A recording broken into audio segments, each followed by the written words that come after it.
एक समय की बात है, भोला सेठ नाम का एक व्यापारी रहता था। एक समय में उसकी गिनती शहर के सबसे धनी व्यापारियों में होती थी, लेकिन अब वह केवल नाम का सेठ रह गया था। उसका व्यापार बंद होने के कगार पर था। उस पर बहुत कर्ज था। उसके दिन बड़ी गरीबी में बीत रहे थे और उसकी इस हालत का कारण उसका स्वभाव था। वह बहुत ही शांत और सज्जन व्यक्ति था। वह किसी की भी बातों पर बहुत आसानी से विश्वास कर लेता था, इसलिए उसे बेवकूफ बनाना बहुत आसान था। चतुराई उसमें थी ही नहीं और उसके सरल स्वभाव का फायदा उठाकर लोगों ने उसकी यह हालत कर दी थी। उसके कुछ चतुर मित्रों, रिश्तेदारों और अन्य व्यापारियों ने उसके खिलाफ षड्यंत्र रचा। उसे अपनी बातों में फंसाकर उसने ऐसा व्यापार करवाया जिसमें उसे घाटा ही हुआ। भोला सेठ इन चालाकियों को समझ नहीं पा रहा था, लेकिन अब जब वह टूट चुका था तब उसे अपनी गलतियों का एहसास हुआ। उसे लोगों द्वारा दी गई ठगी का पता चला और जिन लोगों को वह अपना समझ रहा था उनकी सच्चाई सामने आ गई। अब भोला सेठ दिन भर ठगी और अपनी हालत के बारे में सोचता रहता और खुद को कोसता रहता, जिसकी वजह से अब उसके दिन बड़े तनाव और दुख में बीत रहे थे। उसकी पत्नी से अक्सर झगड़े होने लगे। कर्ज मांगने वालों की भीड़ उसके घर रोज आती रहती थी। वह लोगों से खुद को छिपाता रहता था। एक दिन अपनी हालत से परेशान होकर उसने आत्महत्या करने का फैसला किया और वह आत्महत्या करने के लिए एक पहाड़ी की ओर चल पड़ा। लेकिन रास्ते में उसे एक महात्मा का आश्रम दिखाई दिया। आश्रम में काफी शांति और सुकून था। सेठ ने देखा कि कुछ लोग महात्मा के सामने बैठे हुए हैं। तभी उस व्यापारी ने वहां रह रहे लोगों से महात्मा के बारे में पूछा, तो वो बताने लगे कि महात्मा अपनी बुद्धि के लिए आसपास के सभी कस्बों और गांवों में बहुत प्रसिद्ध हैं। वे अपनी बुद्धि से लोगों की बड़ी बड़ी समस्याओं का आसानी से समाधान कर देते हैं।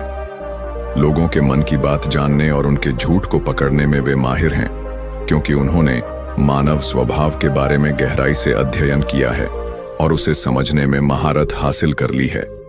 किसी को भी अपनी बात से सहमत कर लेना उनके लिए मजाक का खेल है, इसलिए उन्हें चतुर संत कहा जाता है। आपको कोई भी समस्या हो तो आप उनसे समाधान पूछ सकते हैं। यह कहकर वह व्यक्ति चला गया।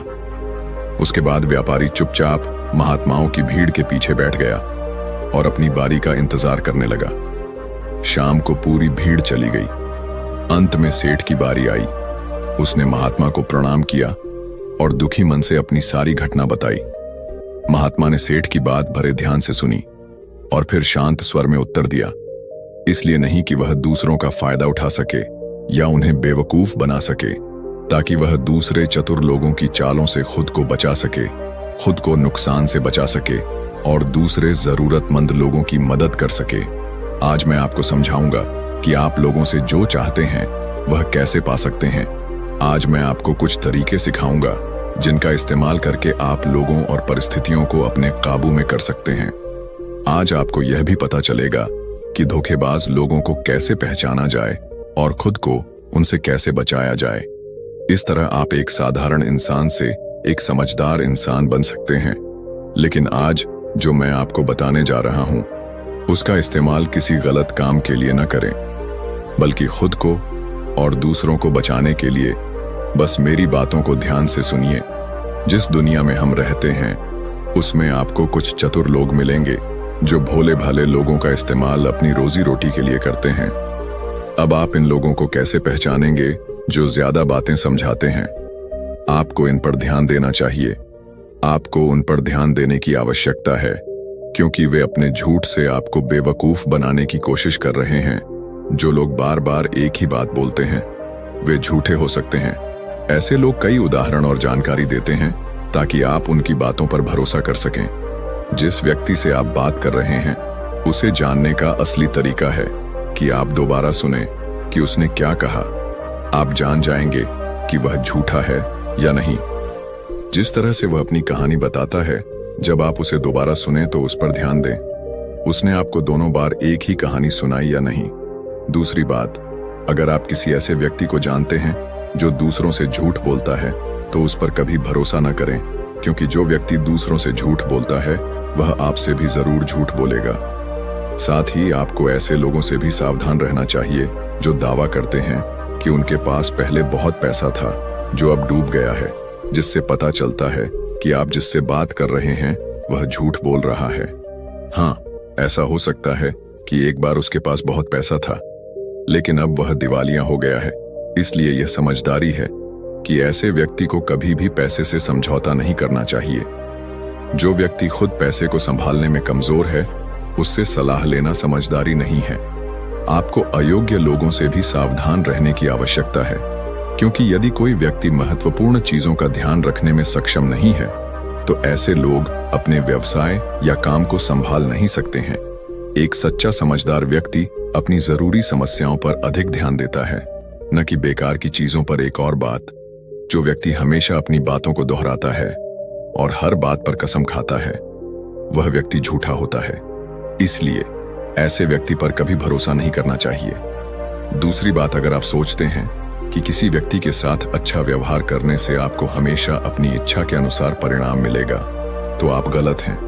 आपको एक बात याद रखनी चाहिए कि लोग वो चाहते हैं जो उन्हें कभी नहीं मिल सकता है। इसलिए यदि आप कोई काम करवाना चाहते हैं, तो आप उसे बार बार विश्वास दिलाते हैं कि आप उसे वो दिला सकते हैं जो वह खुद नहीं पा सकता है। इसे और अधिक प्रभावी बनाने के लिए आपको 2 नियमों पर ध्यान देना चाहिए। पहली बात, जिस व्यक्ति को आप नियंत्रित करना चाहते हैं, उसे वो दें जो वो हासिल करना चाहता है। इसलिए जो आपने उसे दिया था उसे वापस ले लो। यह चीज व्यक्ति को एक कमी और खालीपन का एहसास कराएगी, जिससे वह फिर से आपकी बात सुनने को तैयार हो जाएगा। फिर गुरु कहते हैं कि दूसरी बात, जब कोई व्यक्ति ऐसा व्यवहार करता है जैसे कि वह सब कुछ जानता है, तो निश्चित रूप से आप एक ऐसे व्यक्ति से बात कर रहे हैं जिसमें बुद्धि की कमी है। सच तो यह है कि जो व्यक्ति यह मानता है कि वह कुछ नहीं जानता, अंत में वही सबसे बुद्धिमान निकलता है और जीतता है।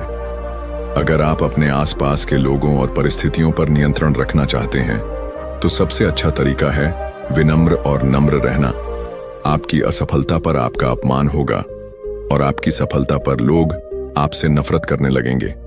और जब आप लोगों के सामने यह दिखाते हैं कि आपको सब कुछ पता है, तो लोगों को समझाने की तरकीब अधूरी रह जाती है। लोग आप पर उनका इस्तेमाल करने का आरोप लगा सकते हैं और वे आपको अपनी योजना पर आगे बढ़ने का मौका दिए बिना ही मना कर देंगे।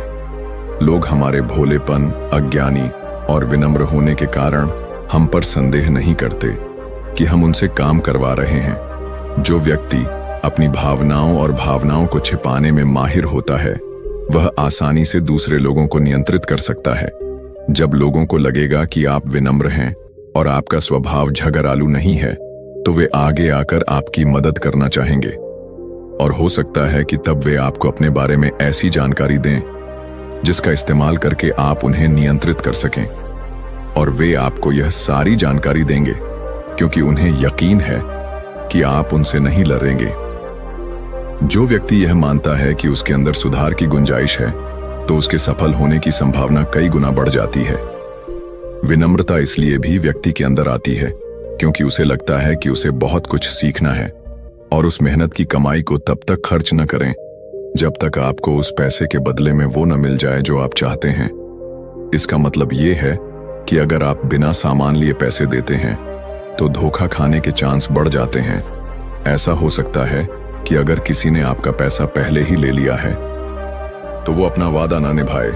इसलिए सुरक्षित रहने के लिए उस व्यक्ति को पैसे देने से पहले उससे वो चीज हासिल कर लें जो आप पाना चाहते हैं। तीसरी बात, लोगों को मनाने का सबसे अच्छा तरीका है ये जानना कि आप किसका मन बदल सकते हैं और किसका नहीं। ये 100% सच है कि आप किसी के मन को तब तक अपने हिसाब से नहीं बदल सकते जब तक वो आपको पसंद न करे। इसीलिए कोशिश करें कि जो आपको पसंद करते हैं और आपकी इज्जत भी करते हैं, उन्हें अपने हिसाब से चलाएं। लेकिन सही चीजों के लिए इस बात का ख्याल रखें। अगर आप किसी ऐसे व्यक्ति को बदलने की कोशिश करेंगे जो आपको पसंद नहीं करता, तो आपका सारा समय, मेहनत और धैर्य बर्बाद हो जाएगा। इसके अलावा जब भी आप ऐसे व्यक्ति को बदलने की कोशिश करेंगे, तो वो आपसे बहस करेगा। आप चाहे कुछ भी कर लें, आप ऐसे व्यक्ति का मन कभी नहीं बदल पाएंगे। आपको अपने तर्क शुरू होने से पहले ही मानना पड़ेगा।